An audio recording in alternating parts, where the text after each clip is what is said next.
Shalom Bapak Ibu Saudara sekalian yang dikasihi Tuhan.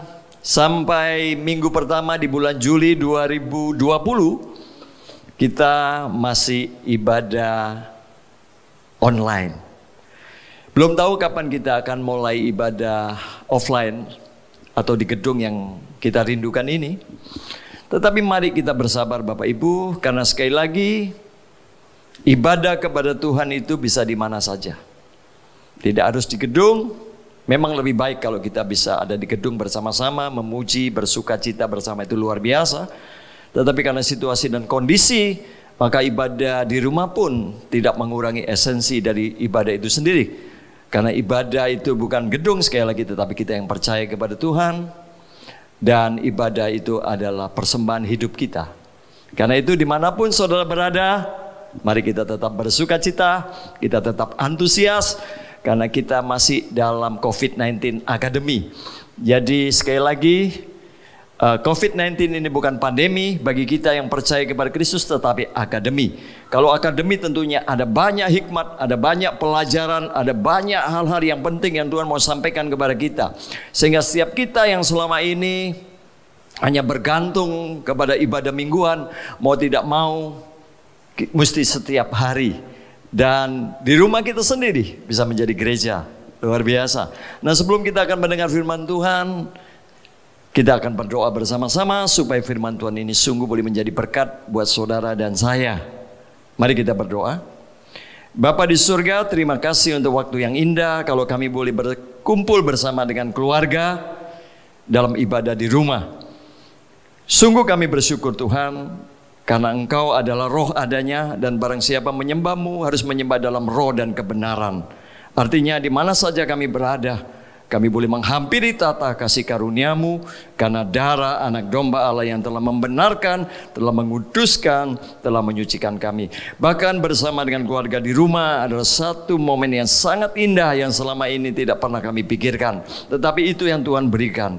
Tuhan berfirmanlah kepada setiap kami, dan biarlah firman-Mu menjadi rema termeterai dalam jiwa kami, hati dan pikiran, supaya firman yang kami dengar bukan hanya lalu begitu saja, tetapi boleh hidup di dalam kami, dan kami boleh hidup di dalam firman-Mu. Dalam nama Tuhan Yesus Kristus kami berdoa dan mengucap syukur. Haleluya. Semua kita katakan amin. Nah, ini melanjutkan khotbah minggu yang lalu tentang COVID-19 Academy. Kemarin kita belajar bahwa ada 3 hal yang kita mesti lakukan. Masih ingat? Jaga hati kita untuk tetap bersih. Jangan menyimpan kesalahan dan segala hal yang duniawi, karena semua itu akan menghambat berkat Tuhan. Lalu jaga perkataan kita agar selalu menjadi berkat, menyenangkan, menguatkan, menyembuhkan, tidak menjatuhkan. Dan jaga kelakuan kita supaya kelakuan kita boleh tetap selaras dengan kehendak Tuhan. Nah, pada pagi hari ini kita kembali untuk belajar kebenaran firman Tuhan. Maka dalam COVID-19 Academy ini saya beri sesi tentang panggilan surgawi. Nah, Bapak Ibu, dunia tidak akan semakin baik. Percaya, ada banyak orang berharap COVID ini akan berlalu. It's okay. Kita semua berharap. Tetapi jangan pernah berharap dunia akan semakin baik. Tidak akan pernah. Nah, sebetulnya kalau kita renungkan, COVID-19 ini kan virus kecil yang tidak kelihatan, tidak kasat mata. Ya.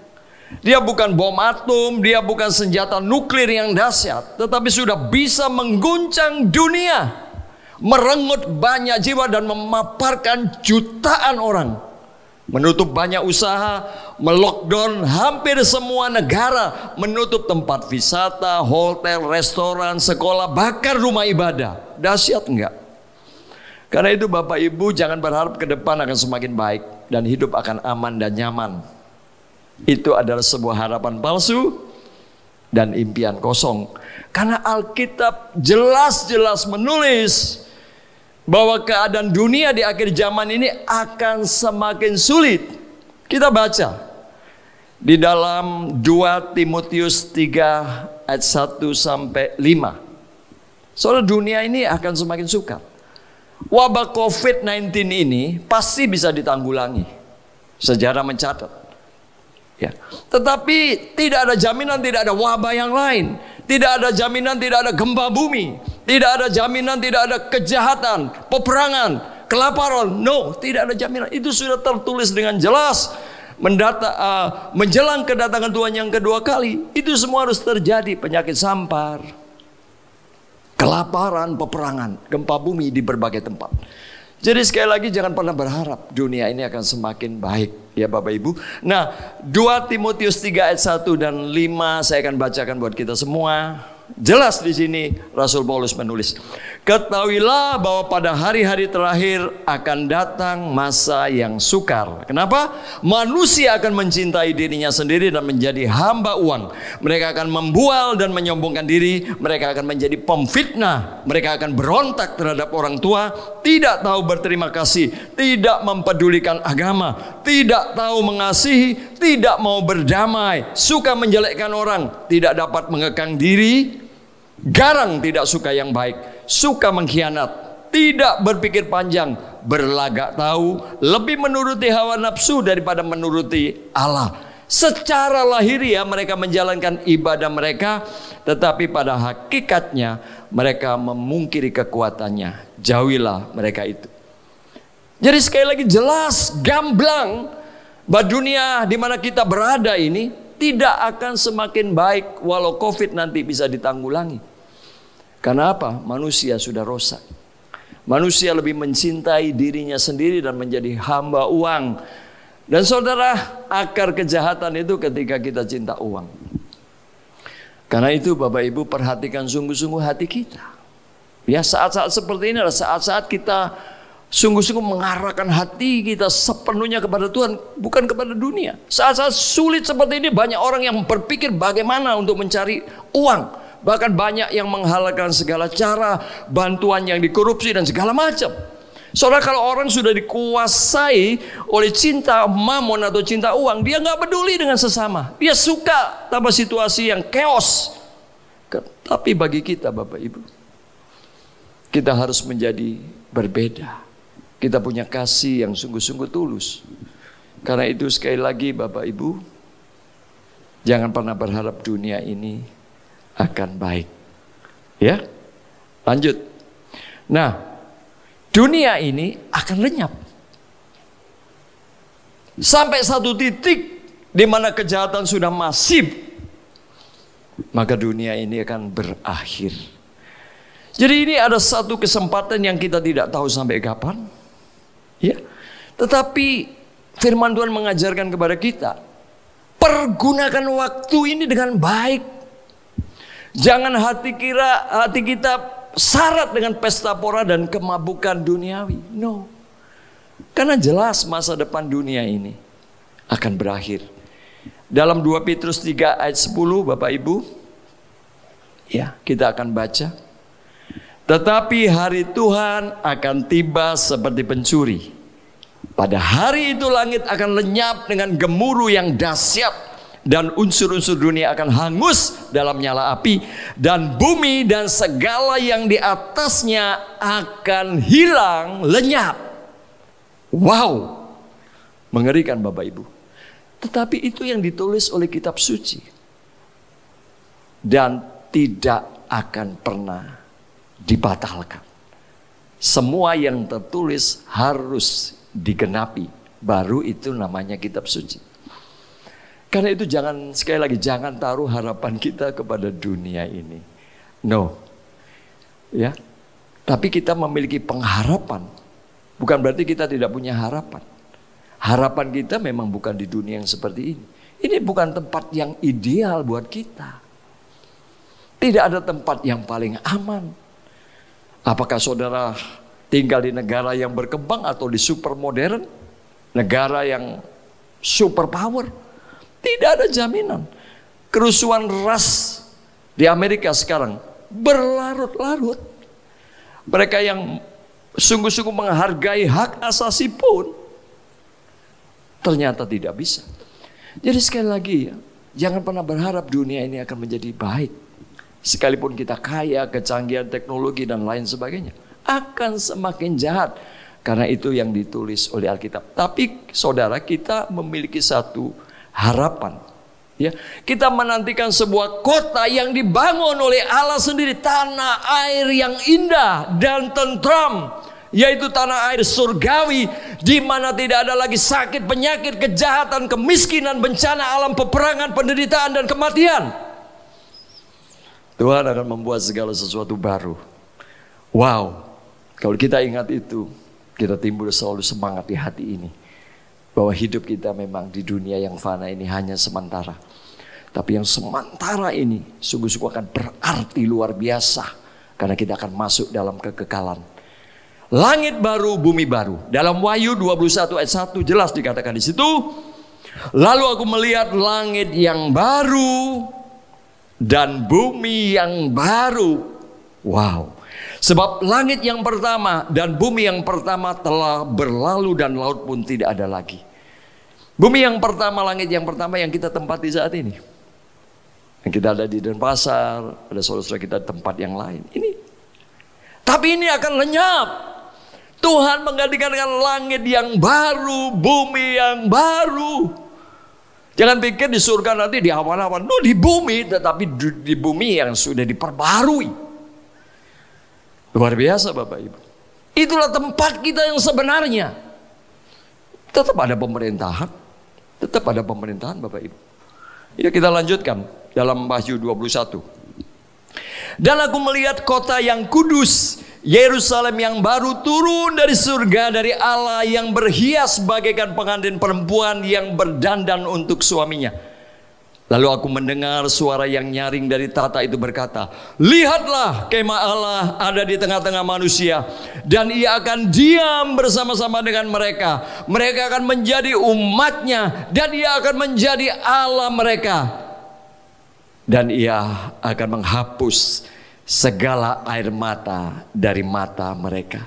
Dan maut tidak akan ada lagi. Tidak akan ada lagi perkabungan atau ratap tangis atau duka cita. Sebab segala sesuatu yang lama itu telah berlalu. Ia yang duduk di atas tahta itu berkata, lihatlah, aku menjadikan segala sesuatu baru. Dan firman-Nya, tuliskanlah, karena segala perkataan ini adalah tepat dan benar. Itulah masa depan kita Bapak Ibu. Jadi kalau saat ini kita menderita, it's okay. Tetap setia. Waduh, aku kok gak kaya-kaya. Gak apa-apa juga. Karena ini sementara. Tapi kalau saudara kaya pelit, Masya Allah, saudara tidak akan bisa melihat langit baru, bumi baru. Jadi ini kesempatan bagi siapapun kita yang percaya kepada Kristus untuk sungguh-sungguh berlomba dalam iman, berlomba dalam kebajikan. Kita semua akan tinggalkan. Karena itu orang kaya harus merasa gak punya apa-apa. Dan memang kita gak punya apa-apa selain Tuhan. Tapi orang miskin jangan merasa aku gak punya apa-apa. Kita punya Tuhan. Dan Dia menyediakan tempat yang luar biasa buat saudara dan saya. Jadi Bapak Ibu, miliki satu pengharapan yang pasti. Bukan pengharapan yang palsu. Dunia ini semuanya itu palsu, semuanya itu hanya kemasan. Tapi pahit isinya. Namun Tuhan mungkin kelihatannya pahit, tapi dalamnya manis. Saudara, kalau demikian, lalu untuk apa kita hidup di dunia yang fana ini? What am I living for? Untuk apa kalau begitu saya harus hidup di dunia ini? Saudara, kita ini dipanggil untuk hidup dalam kebenaran, kesucian, dan kesalehan. Sesungguhnya saudara dan saya ini telah dipanggil, dipilih, dibenarkan, dikuduskan, diperdamaikan, dan ditetapkan untuk mengikuti jalan yang telah ditetapkan oleh Tuhan. Supaya saudara dan saya mengikuti teladan yang telah Yesus lakukan. Kita dipanggil untuk menjadi serupa dengan Kristus. Ini panggilan kita. Jadi Bapak Ibu mesti tahu untuk apa kita hidup. Bukan untuk cari jen. No. Ada yang lebih utama. Bukan cari makan. Cari makanan yang sampai bertahan dalam hidup yang kekal. Simpan harta di surga. Ada tugas yang mulia yang saudara dan saya harus lakukan. Ya. Perhatikan Roma 8:28-29. Untuk apa kalau saya hidup? Ya ini untuk menjadi seperti Yesus. Kita tahu sekarang bahwa Allah turut bekerja dalam segala sesuatu untuk mendatangkan kebaikan bagi mereka yang mengasihi Dia, yaitu bagi mereka yang terpanggil sesuai dengan rencana Allah. Sebab semua orang yang dipilihnya dari semula, mereka juga ditentukannya dari semula untuk menjadi serupa dengan gambaran anaknya, supaya ia, anaknya itu, Yesus Kristus itu, menjadi yang sulung di antara banyak saudara. Jadi untuk apa? Kita dipanggil untuk hidup dalam kebenaran, dalam kesucian, dalam kesalehan, sebagaimana Yesus hidup 33,5 tahun. Tidak ada satu orang pun yang bisa menemukan kesalahan dan dosa yang diperbuat oleh Yesus. Kita mengikuti jejaknya, untuk itulah maka saudara dan saya diberikan kesempatan untuk hidup di dunia yang fana ini. 1 Tesalonika 4:7. Allah memanggil kita, saudara dan saya, bukan untuk melakukan apa yang cemar, melainkan apa yang kudus. Jadi ngomong kotor aja nggak pantas. Berpikir yang negatif aja nggak pantas, saudara. Karena memang kita dipanggil di tengah dunia yang gelap, dunia yang bobrok, dunia yang bengkok. Ini untuk menjadi suci, salah itu menjadi benar. Untuk melakukan apa yang kudus. Jangan sentuh apa yang cemar. Karena saudara dan saya sudah dikuduskan.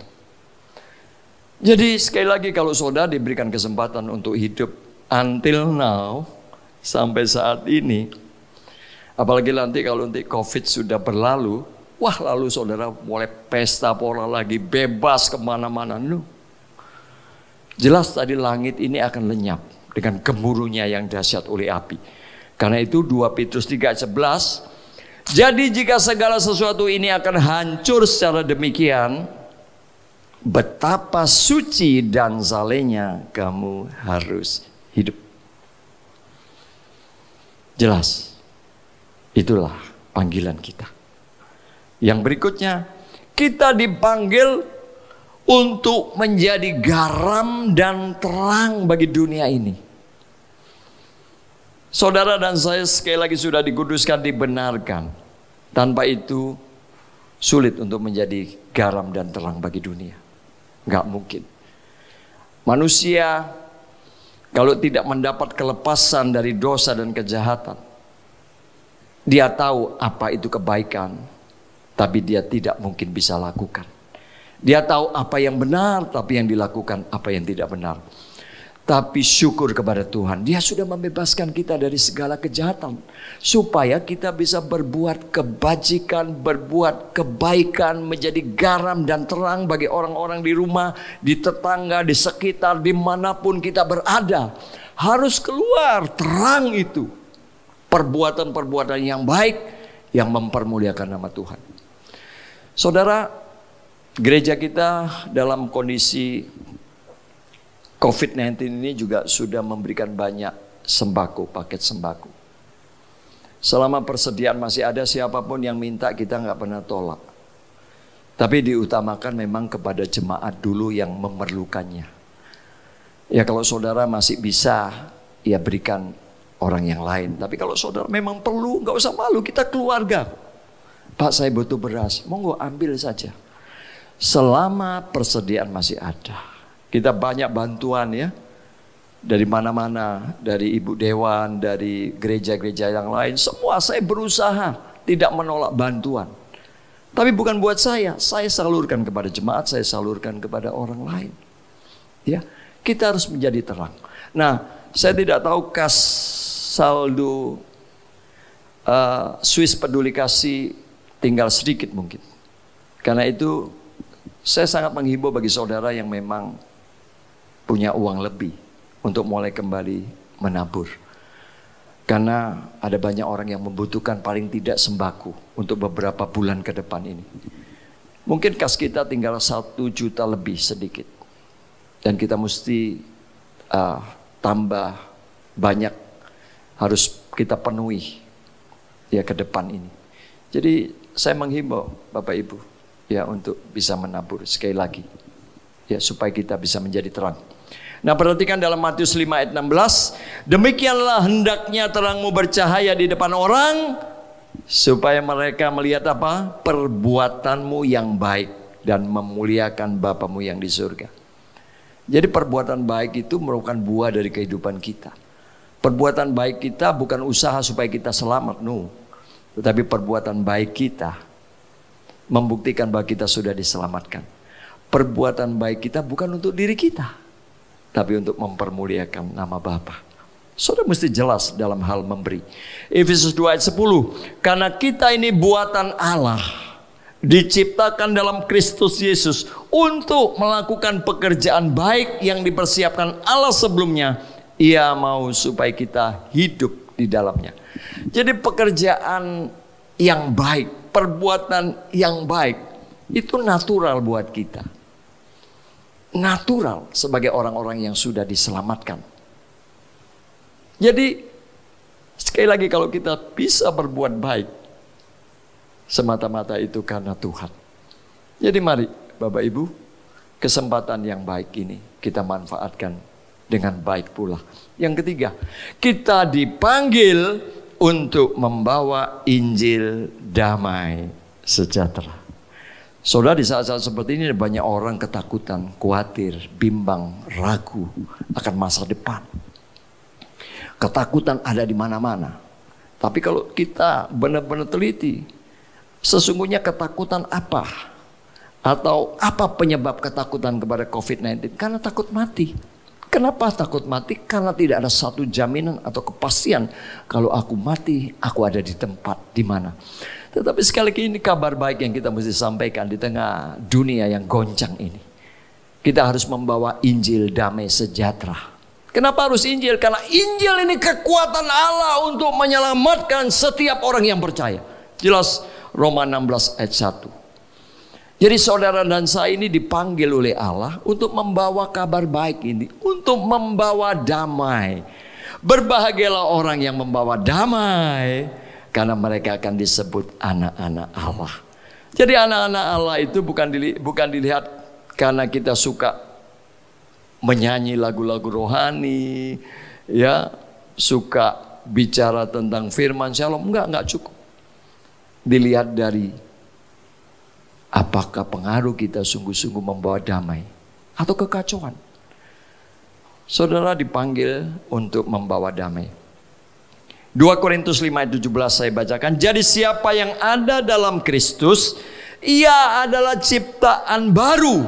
Yang lama sudah berlalu, sesungguhnya yang baru sudah datang. Dan semuanya ini dari Allah, yang dengan perantaraan Kristus telah mendamaikan kita dengan dirinya, dan yang telah mempercayakan pelayanan pendamaian itu kepada kami. Sebab Allah mendamaikan dunia dengan dirinya oleh Kristus dengan tidak memperhitungkan pelanggaran mereka. Ia telah mempercayakan berita pendamaian itu kepada kami. Jadi kalau ditanya, lalu untuk apa kita hidup? Kita dipanggil untuk membawa damai, memberitakan Injil damai sejahtera, supaya setiap orang juga bisa menikmati perdamaian dengan Allah. Dan perdamaian itu bicara tentang kehidupan yang kekal, kehidupan yang penuh dengan harapan, masa depan yang cerah, yang indah, yang disediakan oleh Allah. Jangan nikmati sendiri, kita mesti berbagi. Berbagi sembako perlu, tetapi yang lebih penting berbagi kasih, berbagi kebenaran, berbagi perdamaian ini, supaya mereka juga bisa menikmati kehidupan di langit baru, bumi baru. Karena itu Bapak Ibu Saudara sekalian yang dikasihi Tuhan, mari kita atur ulang prioritas dan tujuan hidup kita agar sesuai dengan kehendak-Nya. Jadi melalui COVID-19 Academy ini, Tuhan izinkan supaya kita meriset ulang, mengevaluasi diri. Sudah benar nggak tujuan hidup? Sudah benar nggak aku hidup? Untuk apa aku hidup? Mungkin ada prioritas-prioritas yang salah. Kita set ulang, kita atur. First thing first. Kita utamakan yang penting, siapa? Tuhan. Karena itu, yang pertama, fokuslah kepada panggilan surgawi. Fokus kepada Tuhan. Saat-saat seperti ini sebenarnya waktunya kita mendekatkan diri kepada Tuhan. Ya saudara, di rumah itu kan banyak nganggurnya. Pakai waktu itu dekat sama Tuhan, ngobrol sama Tuhan. Tuhan terangi hatiku. Berikan aku roh hikmat dan wahyu untuk mengenal Engkau lebih dalam, melihat keindahan-Mu, merasakan hadirat-Mu. Bawa lebih dekat, Bapak Ibu. Jadi jangan bingung cari duit. Bisnis apa ya, bisnis apa. Saya tahu ini sulit. Tapi dekat dengan Tuhan, Tuhan gak usah khawatir. Tuhan akan pelihara. Tapi kenal dulu Tuhan, hatimu itu terus tertuju kepada Tuhan. Saudara-saudara, aku sendiri tidak menganggap bahwa aku telah menangkapnya, kata Paulus. Tetapi ini yang kulakukan, aku melupakan apa yang telah di belakangku dan mengarahkan diri kepada apa yang di hadapanku dan berlari-lari kepada tujuan untuk memperoleh hadiah, yaitu panggilan surgawi dari Allah dalam Kristus Yesus. Lupakan yang di belakang. Apapun itu, kegagalan, kesuksesan, apapun, whatever. Kita fokus ke depan. Kepada panggilan surgawi. Fokus kepada Tuhan. Dia segala-galanya. Itu yang kita mesti lakukan. Berikutnya yang terakhir. Teguhkanlah iman. Jangan terseret arus dunia. Tetapi kamu saudara-saudaraku yang kekasih. Kamu telah mengetahui hal ini sebelumnya. Karena itu waspadalah. Supaya kamu jangan terseret ke dalam kesesatan orang-orang yang tak mengenal hukum. Dan jangan kehilangan peganganmu yang teguh, tetapi bertumbuhlah dalam kasih karunia dan dalam pengenalan akan Tuhan dan Juru Selamat kita Yesus Kristus. Baginya lah kemuliaan sekarang dan sampai selama-lamanya. Soal dua hal ini yang kita mesti lakukan. Masih ingat? Fokus kepada panggilan surgawi. Fokus kepada Yesus Kristus. Lupakan dunia ini, lupakan segala yang di belakang kita. Ya, fokus. Dan Tuhan akan ungkapkan hal-hal yang luar biasa. Apa yang mesti kita lakukan, apa yang mesti kita siapkan menjelang kedatangan Tuhan yang kedua kali. Melihat dunia yang sulit ini, ketika kita dekat, kita akan melihat itu dengan tenang, dengan aman, dengan percaya penuh. Dan teguhkanlah iman. Jangan terseret.